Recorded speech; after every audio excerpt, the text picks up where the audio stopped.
Namo Sangha Budaya, Namo Buddhaya. Terima kasih kesempatannya saya Feni hadir kembali dalam acara Mutiara Iman. Nah, hari ini yang ingin saya bawakan adalah bagaimana kita mengolah tekanan hidup kita di era yang serba cepat. Nah, apa yang perlu kita lakukan? Di era sekarang, di zaman sekarang, semua bergerak cepat. Ada apa aja langsung divideokan atau dipost ke media sosial. Kita dalam satu saat, hitungan detik kita sudah tahu apa yang terjadi. Misalnya ada banjir, ada kebakaran, apapun yang terjadi di luar itu begitu cepat langsung direkam, dipost. Wah, dalam hitungan detik semua orang tahu. Nah, informasi itu mengalir tanpa henti. Target hidup kita pun semakin tinggi, karena terkadang orang melihat, wah si A nih tetangga kita nih, wah dia sudah beli TV nih, kadang-kadang nih beli TV ngepost, makan sebentar syuting ngepost. Itu begitu cepat kehidupan kita itu, orang lain sudah langsung bisa tahu.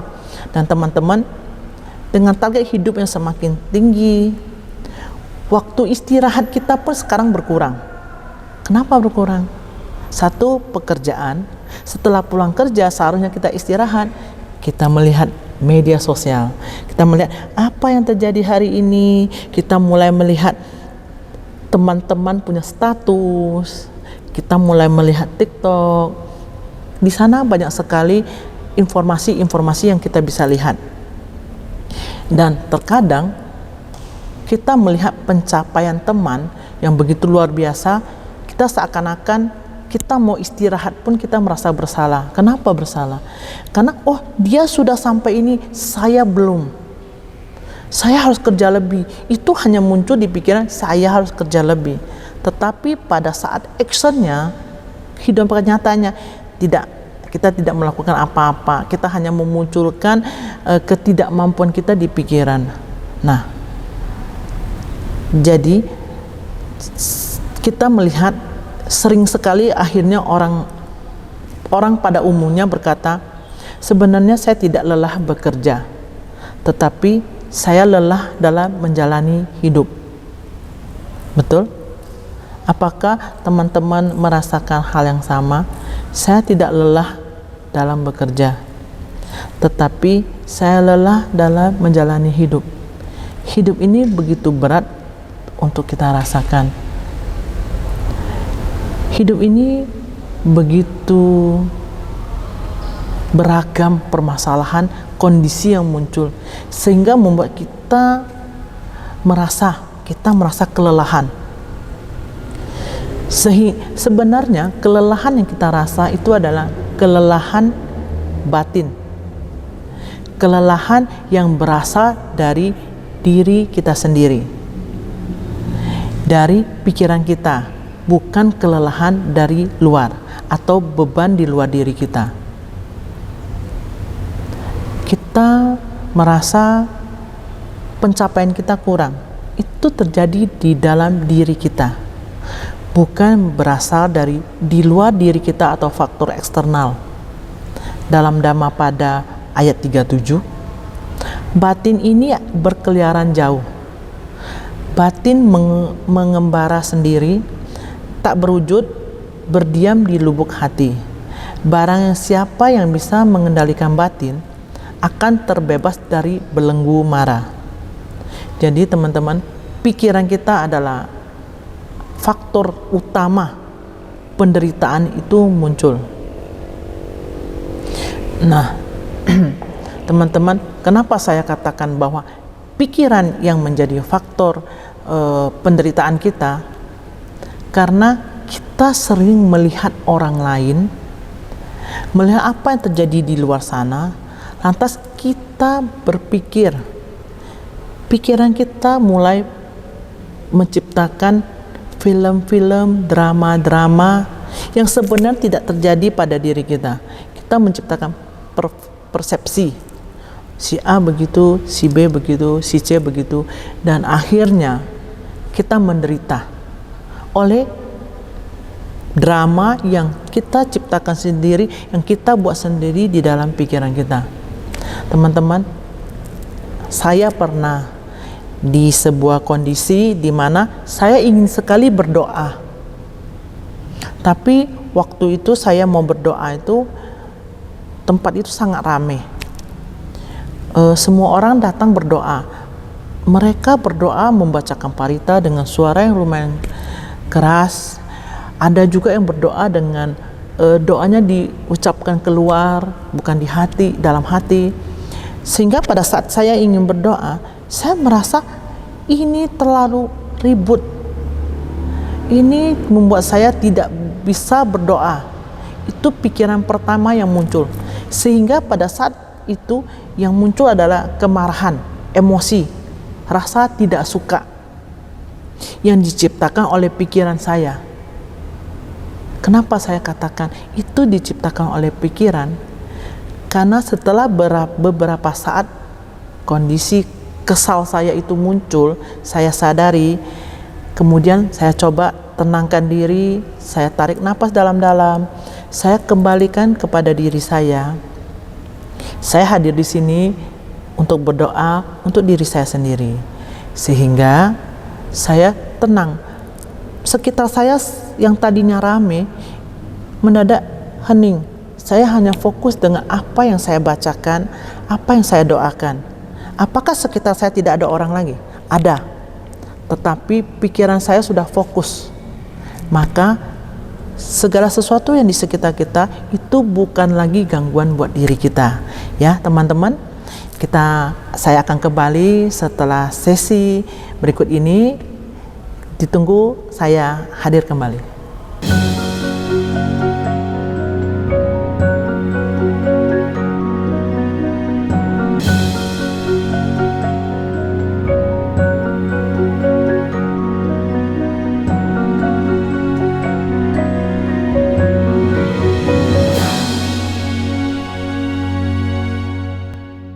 Teman-teman, saya kembali lagi setelah sesi berikut. Nah, teman-teman, tadi yang kita bahas adalah pikiran, yang kita lanjutkan adalah bagaimana kita menjalani hidup. Kita sering menjalani hidup itu terbawa dan otomatis terdorong oleh energi kebiasaan. Kebiasaan batin yang berjalan, dan pada tubuh kita sudah istirahat, sudah duduk, tapi batin itu berjalan terus, sehingga membuat kita tidak bisa beristirahat. Yang akibatnya sering sekali tubuh kita ini saat dalam kondisi duduk, tetapi pikiran kita terus bekerja. Kita memikirkan ini itu muncul terus dalam pikiran. Kadang-kadang kita sedang berlibur, tetapi perasaan cemas, perasaan tidak tenang itu muncul. Padahal sebenarnya jika kita hidup di saat ini, kita menikmati perjalanan kita. Karena batin kita cukup tenang, maka kita akan menikmati perjalanan itu. Dan terkadang ini sering sekali terjadi pada orang pada umumnya adalah di waktu tidur, seharusnya kita bisa tidur, tapi pikiran yang mengganggu kita membuat kita tidak bisa tidur. Kita bolak-balik, pikir sana, pikir sini, sehingga kita tidak bisa tidur. Kita tidur setelah lebih larut malam. Begitu kita tidur, rasanya kok sudah harus bangun, karena sudah pagi, dan kita bangun dengan kepala yang masih penuh dengan pikiran-pikiran. Kita masih rasa lelah yang tadi seharusnya kita istirahat, tubuh istirahat, pikiran tidak istirahat, sehingga membuat kita lelah. Lelah yang terjadi adalah lelah di dalam pikiran. Pikiran lelah, batin bergejolak menjadi gelisah, sehingga waktu istirahat yang sebenarnya kita lakukan, kita terjadi pada kita tidak. Jadi bisa kita sampaikan adalah badan jasmani kita sudah tenang, tapi pikiran tidak tenang. Nah, inilah yang kita sebut dengan kegelisahan batin. Saat tubuh berhenti, tetapi batin belum juga beristirahat. Buddha mengajarkan penderitaan tidak selalu bermula dari peristiwa, tetapi pikiran terus mengulang atau menilai dan mengkhawatirkan, itulah yang menjadi sumber penderitaan. Dalam Salata Sutta 36 ayat 6, perumpamaan dengan busur atau anak panah. Orang awam akan merasakan anak panah 2 kali, sedangkan orang bijaksana hanya tertusuk oleh 1 kali anak panah. Yang artinya pada saat peristiwa itu terjadi, itu adalah panah pertama buat diri kita. Panah kedua itu adalah penderitaan kita, karena kita mengulang dan mengulang terus hal yang terjadi pada panah pertama atau kondisi yang terjadi, padahal itu sudah berlalu, tapi pikiran kita terus mengulang. Setelah mengulang, pikiran kita menambahkan lagi drama, perspektif kita, pemikiran kita menambahkan lagi, seakan-akan itu kenyataannya begitu, padahal itu semua drama itu diciptakan oleh pikiran kita. Jadi teman-teman, kendalikanlah pikiran kita, batin kita akan seimbang. Itulah yang terbaik yang bisa kita lakukan. Cukup kondisi pertama yang sedang terjadi, kita hidup di saat itu, hidup di saat ini, kita selesaikan. Zaman sekarang hidup itu banyak sekali hal yang terjadi, kondisi yang terjadi, sehingga kadang-kadang kita merasa membuat persepsi kita, berpikir si A ini, si B ini, si C ini, si D itu. Padahal apakah benar mereka melakukan itu? Belum tentu. Mungkin pada saat kondisi itu terjadi, kita lagi berdebat, teman-teman kita mungkin sudah selesai, dia sudah tidak memikirkannya lagi, tetapi kita terus mengulangnya dalam pikiran sehingga batin kita bergejolak.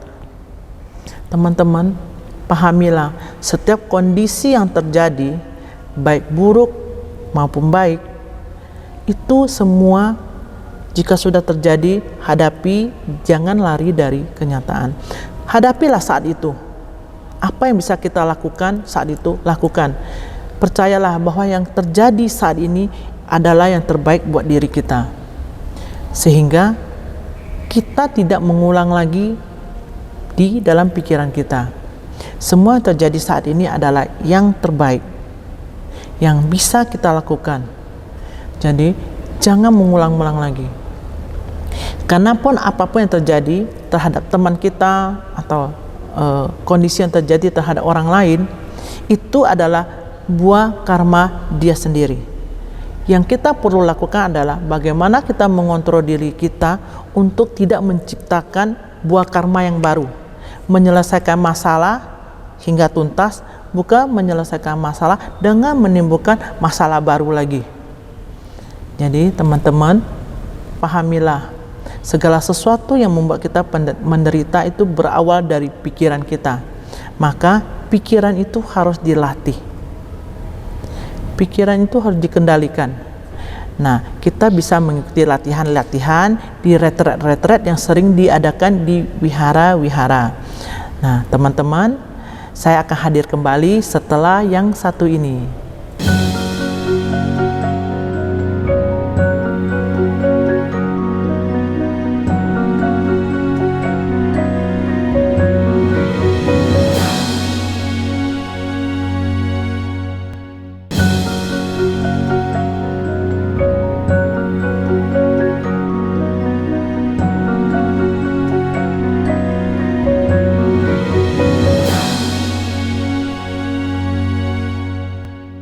Halo, sampai jumpa lagi dengan saya dalam sesi berikut ini.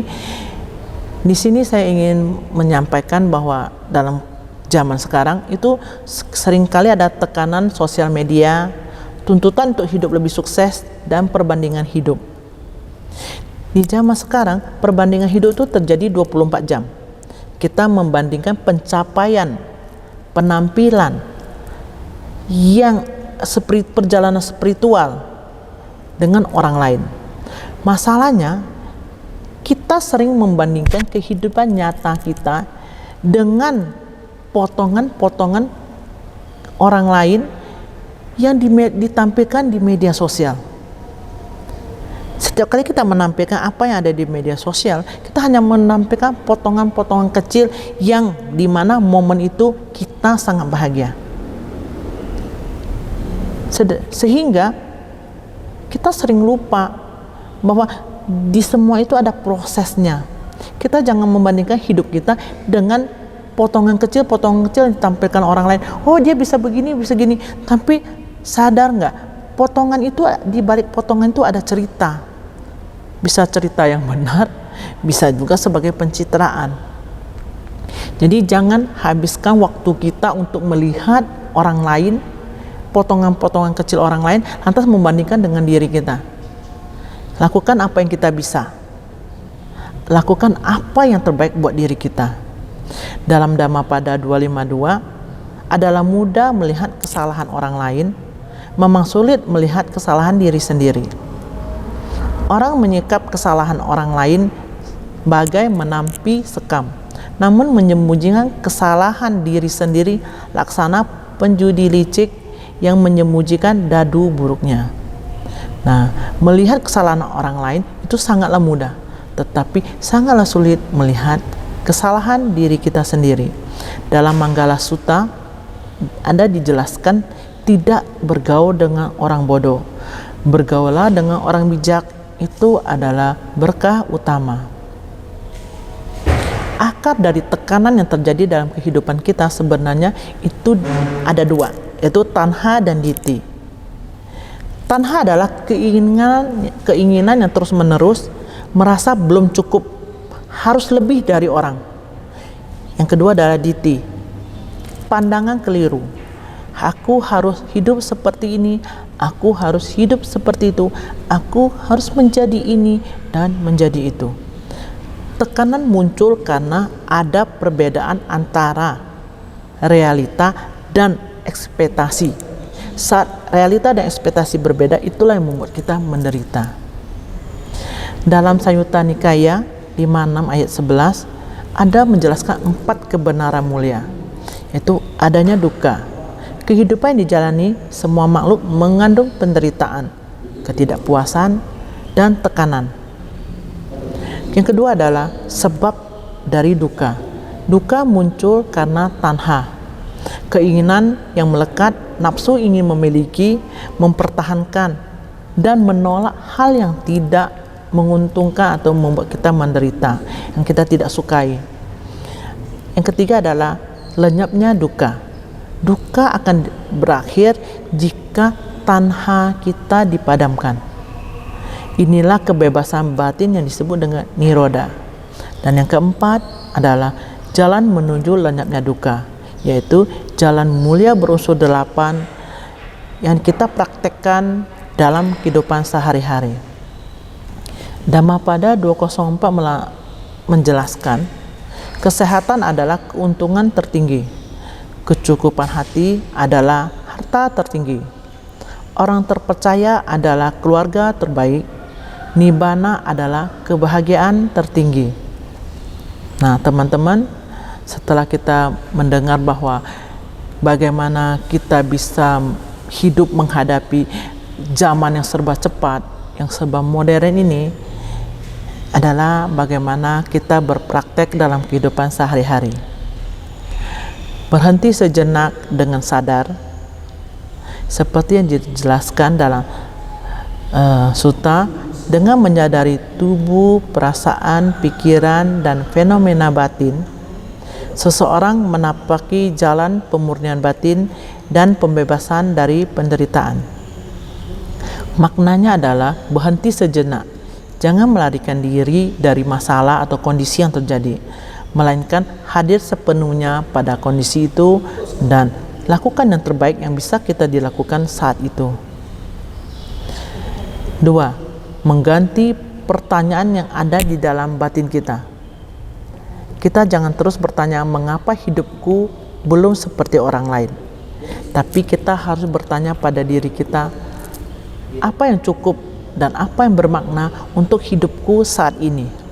Perubahan pertanyaan itu akan membuat batin kita berubah menjadi lebih seimbang dalam menghadapi tekanan hidup. 3 adalah selaras dengan kemampuan diri. Dalam Dhammapada 305 menjelaskan, ia yang hidup menyendiri, tidur menyendiri, berkelana dan bertekun seorang diri, mampu menundukkan dirinya sendiri, akan menemukan kebahagiaan dalam kesederhanaan. Maknanya adalah bukan tentang menjauhi dunia yang begitu cepat, tapi kita mengurangi keinginan yang muncul yang berlebihan dalam hidup kita. Hidup berkecukupan adalah hal yang terbaik.